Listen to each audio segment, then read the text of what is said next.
আসসালামু আলাইকুম রহমতুল্লাহি ওয়া বারাকাতুহু। আজকে আমরা সরববাটার প্রত্যন্ত অঞ্চলে বেড়াতে এসেছি। সকালবেলা মর্নিং ওয়াক এবং হাঁটাহাঁটির কারণে আমরা অনেকগুলো দৃশ্য দেখার জন্য আজকে এখানে এসেছি। এটা সরববাটার উত্তরের প্রান্তর। এখানে একটা সুন্দর রাস্তা চলে গিয়েছে। এই রাস্তাটা পার্শ্ববর্তী ইউনিয়ন শিলকের দিকেই চলে যায়। এই পরবর্তী শিলক, কোদালা এবং পদুয়া, চট্টগ্রাম এর রাঙ্গুনিয়া থানার এবং দক্ষিণ রাঙ্গুনিয়ার অন্তর্বর্তী প্রত্যন্ত অঞ্চল। বর্তমানে বাংলাদেশের সরকারের নীতির কারণে এই রাস্তাগুলো এখন অনেকটা অত্যাধুনিক। এখানে সকাল থেকে রাত পর্যন্ত গাড়ি চলাচল করে। এখন ভোর 6টা কাছাকাছি, সেই জন্য রাস্তা একদম ফাঁকা। দেখা যাচ্ছে একটা ছোট পার্শ্ববর্তী ঠোবা এবং অসাধারণ একটা রাস্তা। আমরা এই রাস্তায় হাঁটতে বেরিয়েছি এবং সকালবেলার যে একটা স্নিগ্ধ আবহাওয়া, সেই আবহাওয়ার মধ্যে মানুষ খুবই স্বচ্ছন্দভাবে হাঁটাহাঁটি করতে পারে। সকালের সেই মেঘলা আকাশ, আজকে আষাঢ়ের প্রথম দিন, সেই আষাঢ় মাসের একটা আবহ মেঘ এবং গাছপালার মধ্যে আবদ্ধ হয়ে আছে। অসাধারণ একটা সুন্দর দৃশ্য। সকালবেলার মেঘগুলো মনে হয় আকাশে তাকিয়ে আছে, কখন একটা জোরে সোরে বৃষ্টি নামবে। দুই পাশে ফসলের ক্ষেত, কিন্তু বর্তমানে কোনো ফসল এখনো রোপণ করা হয়নি। ফাঁকা সবুজ একটা বেষ্টনীর মধ্যেই আছি। সেই বেষ্টনীটা মনে হয় এই বর্ষাকালে অনেক বেশি আরো বাড়বে।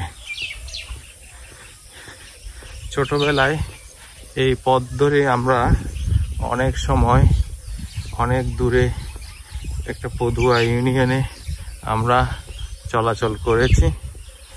এখন বর্তমানে সেটা অনেক মানুষের জন্য সুগম হয়েছে।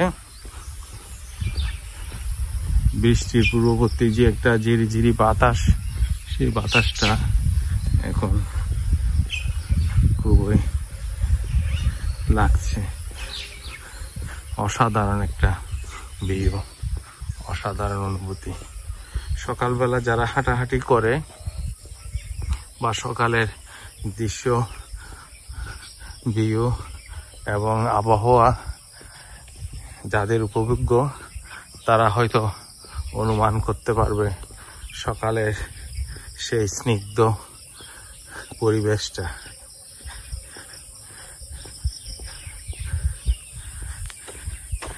আর কয়েকদিন পরে ঈদুল আজহা।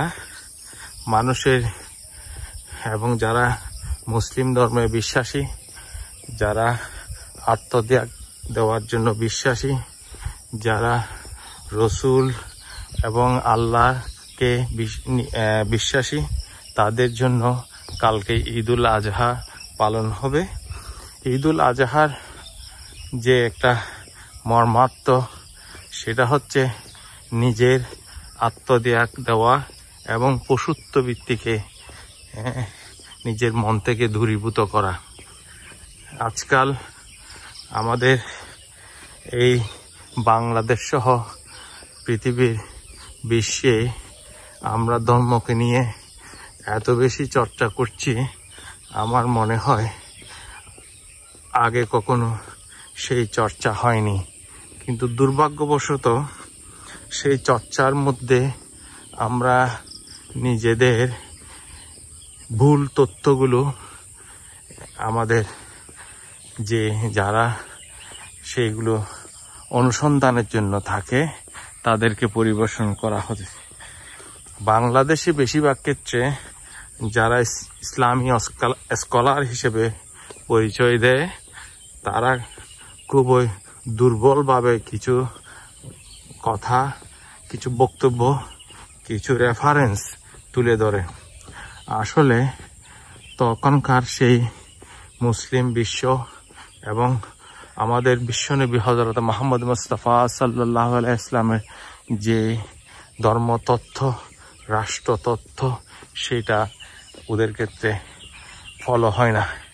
নিজের মত এবং তাদের ধর্মীয় কিছু সম্প্রদায়ের মত, ওই মতের উপর উপবিষ্ট করা হয় বা ওর সাথে সংমিশ্রণ করে একটা সংমিশ্রণ বক্তব্য বিভিন্ন ওয়াইস মাহফিল বলেন বা বিভিন্ন ধরনের সেমিনারে উপস্থাপন করেন।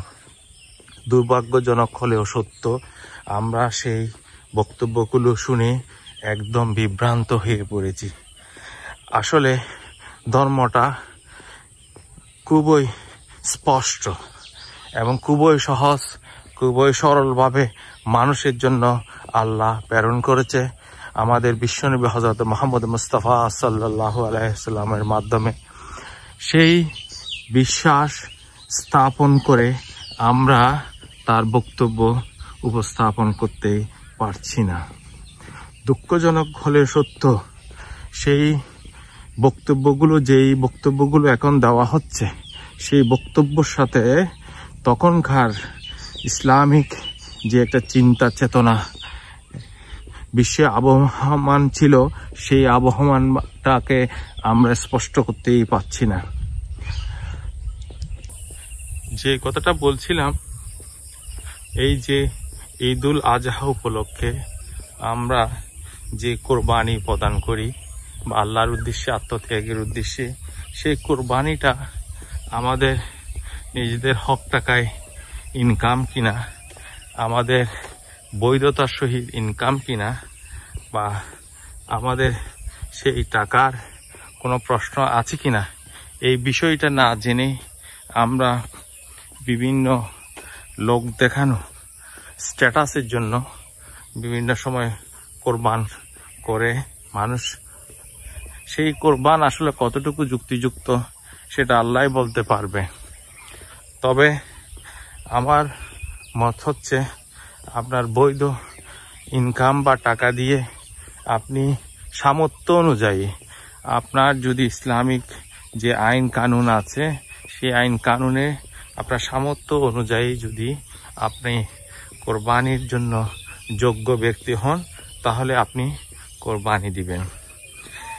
না হয় নচেত শুধু লোক দেখানোর জন্য, নিজের ঋণগ্রস্তের জন্য আপনি কোরবানি দিবেন, সেই কোরবানি আল্লাহ গ্রহণ করবেন না। এবং নিজের স্ট্যাটাসের জন্য কোনো কোরবানি দিবেন, সেটা আল্লাহ গ্রহণ করবেন না। আমরা হাঁটতে হাঁটতে এগিয়েছি অনেক দূর, এবার আমরা একটু দেখতে দেখতে যাই প্রাকৃতিক পরিবেশ এবং সকালের মোহনীয় সৌন্দর্য। ধন্যবাদ।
ধন্যবাদ।